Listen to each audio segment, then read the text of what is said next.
La ministre de la Recherche scientifique et de l'innovation, son Excellence Madeleine Tchouenti, a entamé ce jeudi une visite de travail dans le département du Konki.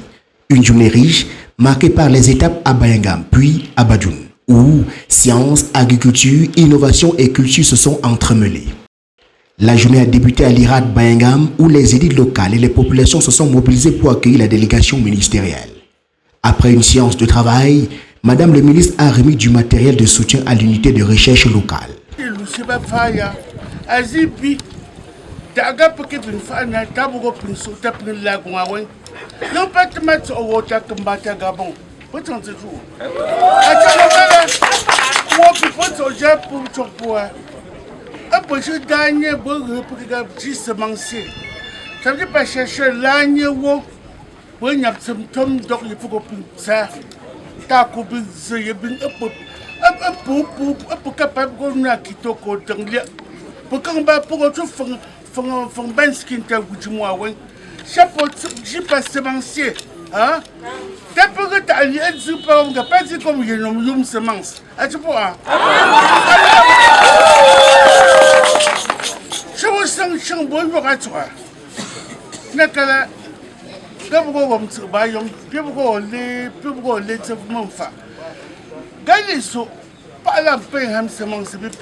Cap ensuite sur les champs de production de Tchala Bayangam, où la délégation a visité les parcelles de maïs, de haricots, de bananes plantains et de la témésia, témoin de l'application concrète des résultats de la recherche agricole.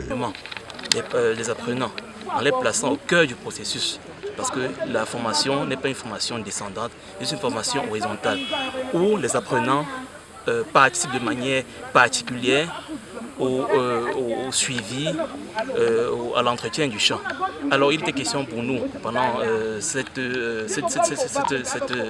cette formation, d'équiper les apprenants aux nouvelles techniques agricoles, leur parler de tous les processus en ce qui concerne le suivi agricole, que ce soit la qualité du champ, que ce soit la qualité de la semence, que ce soit la fertilisation, et ensemble justement discuter et pouvoir répondre à leurs différentes préoccupations. L'après-midi a conduit la délégation à la chefferie supérieure Bayangam. Sur place, le ministre a visité non seulement le bac piscicole, un séchoir pour maïs, la salle informatique et le portique de la chefferie, une bâtisse modèle en briques de terre stabilisées. Donc nous construisons en matériaux locaux pour que les gens puissent voir comment est-ce que notre architecture locale peut s'arrimer aux réalités modernes. C'est ça en réalité l'esprit de ces bâtiments que vous voyez là. Et par ailleurs, lorsque nous construisons, donc, nous formons les jeunes localement. Par exemple, dans le cadre de ce projet, nous avons formé les jeunes à poser les tuiles, à fabriquer les tuiles, à poser les briques, à fabriquer les pavés, à poser correctement les pavés selon les règles de l'art. Donc voilà donc l'objectif de ce joyau architectural qui allie tradition de l'Ouest et matériaux locaux modernisés.